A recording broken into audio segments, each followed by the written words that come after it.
My name is Anetta Simpson, and I'm a registered respiratory therapist, and I'm the director of the respiratory department here at FINR, and I've been here 3 years. Typically, the respiratory department gets patients that come from the ICUs and the other facilities that are on vents or have tracheostomies. Every client's situation is unique, and our respiratory department is tailored to their needs. So when they come into us, we do a complete assessment and evaluation, and we go from there and start the weaning process. On the ventilators, some people it's just a matter of days, and sometimes it can take weeks. It all depends on the client's needs.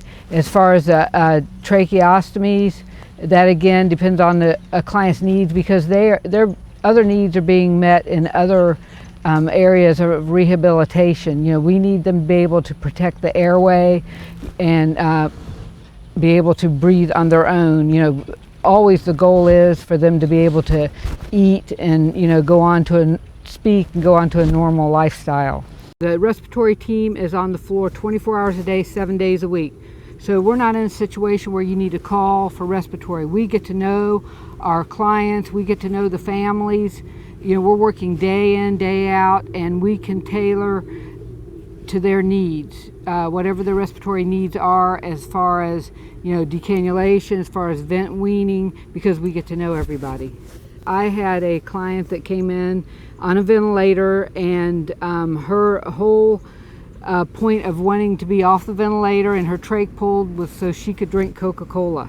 So every day I would have to put a can of Coke on top of her cabinet so she could see that, to bring her anxiety down, so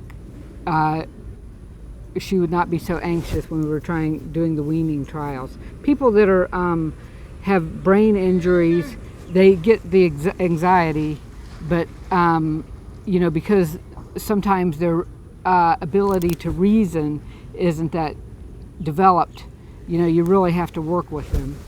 We have a stellar record for vent weaning and decannulation here. In 2011, all of our new admits were decannulated. We're monitoring 24 hours a day here. At other facilities, the nursing, of course, is on the floor, but they call respiratory to do the weaning modalities. We are right here all the time, so we really have a first-hand look 24 hours a day at all of the weaning needs and exactly what's going on, and we review it and assess every shift. When they leave us, then they're monitored by nursing. They don't leave us until they don't have a need for constant respiratory monitoring.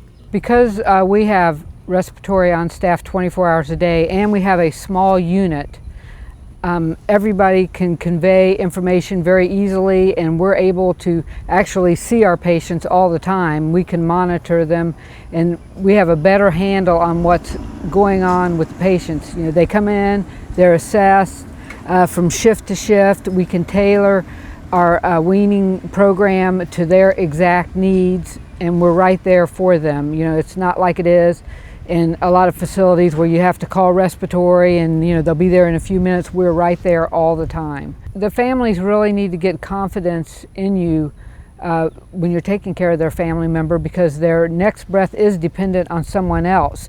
It doesn't take that long to die from not breathing. For us, as far as the respiratory department, we take that charge very seriously, and we watch out for our patients as needed. If a patient needs to be put on a BiPAP or CPAP or any other kind of mechanical ventilations, we're right there. We're able to do it. We can get an order to do it as needed. We don't have to wait. Family members and patients, I see them in the gym all the time. I see them out here on the campus, and they'll always be showing me their trach scars or telling me how much better they're doing and how they remember us taking care of them. It's very satisfying. At the Skilled Medical Center, everyone is close-knit there. We're all in a 25-bed unit. So we all get to know each other. We get to know the client family members. We're very close with the client because we're all in that area all the time. Because we're a small unit, we're able to tailor to specific needs. We have portable vents. Our patients take showers every other day.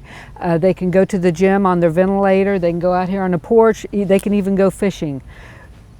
We allow them as much freedom as is safely possible. Typically, someone that's on life support is in the bed and they stay in the bed.